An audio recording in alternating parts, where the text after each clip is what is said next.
Well, for me, jazz is it's it's kind of an apex of a musical journey. It's as kids we all listened to rock and roll, the Beatles, the Stones, Led Zeppelin, and as becoming a player, gradually there was a need to move on to something a little bit more complex, and to me, jazz was that for me.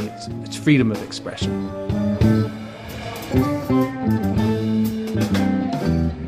That was Gord Davies, music teacher at the Calgary Academy and a well-respected jazz and blues guitarist. I think Gord hit it right in the nose when he said that jazz is the apex of a musical journey. I heard that a lot making this. The sad thing is that jazz, this triumphant end to a musical journey, may be slowly coming to an end in Calgary. Less and less bars are playing the genre, and the bars that are still playing it exclusively are having a hard time making profit.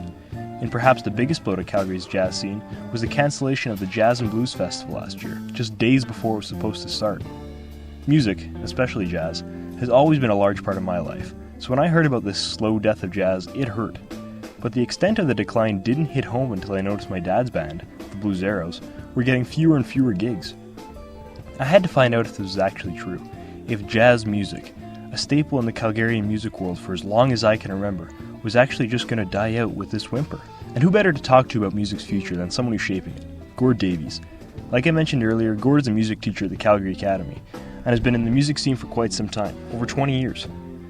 He has a love of jazz shared by few in the city, and that's why he began teaching music, to pass that love on to the younger generations.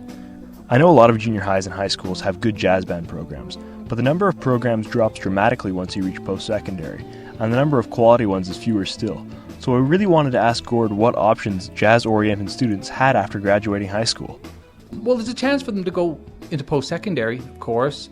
Beyond that, I mean, it's, my advice to a young musician, if they were going to go graduate at grade 12 and say they went to Mount Royal or Grant MacEwan and studied jazz, I would say once you were done, I mean, if you're really serious about being a jazz musician, I'd move to Vancouver, Toronto, or Montreal, or better still, the States. If you were thinking about making a living at it, I really think that, if you stay in Calgary, it would be an absolute labor of love to make a living at playing jazz.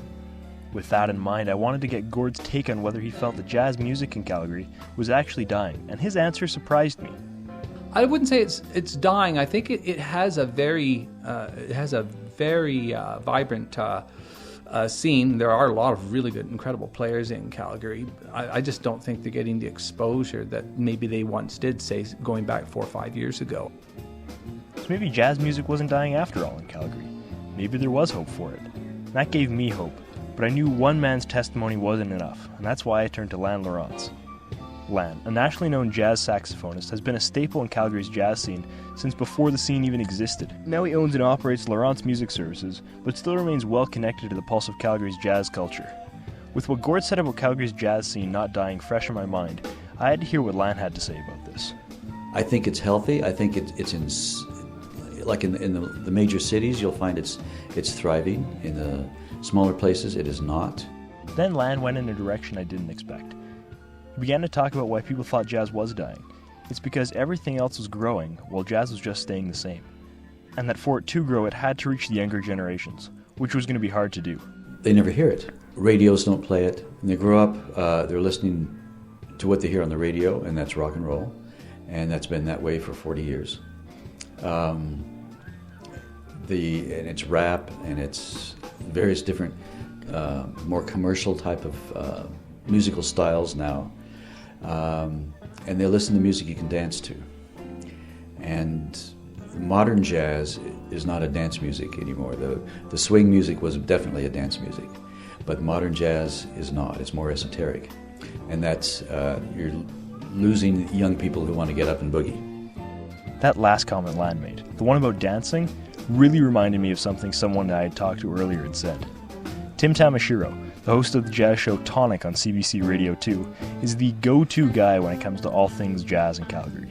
He has over 20 years of performances, including some for 2 prime ministers, former New York Mayor Rudy Giuliani, and the Queen. Yeah, that Queen. When I talked to Tim, I can tell right away that he had a passion for jazz unlike one I had ever seen. It wasn't just a hobby for him, it defined him. Tim Tamashiro is jazz. Well, Canadian jazz, anyways. Tim and Lann both touched on a very key point of popular music. It was something people danced to. You know, people used to dance to jazz all the time. Up until about 1941, 42, things started to change. And that's where I say music went from the listener's feet, the audience's feet, and went into the musician's head. And, at this point, it feels like jazz is a music for other musicians. This was what I was looking for. Tim knows his stuff. I figured this was as good a time as any to ask him a question that had been bugging me since the beginning. Why jazz? What is it that makes people listen to jazz? Well, I think it's... I don't really know. I think it's up to the individual to be able to understand what it is that they appreciate about jazz. Jazz is a 64 pack of crayons with a sharpener, and you can do absolutely anything you want with it, right? But that takes some appreciation. But I hadn't come all this way to figure out why people listen to jazz. I came all this way to figure out why people don't listen to jazz, why it isn't popular, and if it's actually dying. So, Tim, is it dying? Well, the popularity of jazz is a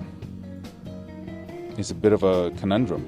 If you go to any city in North America, chances are, unless it's New York City or Toronto or whatever the case, you're going to find one or two jazz clubs. That's it.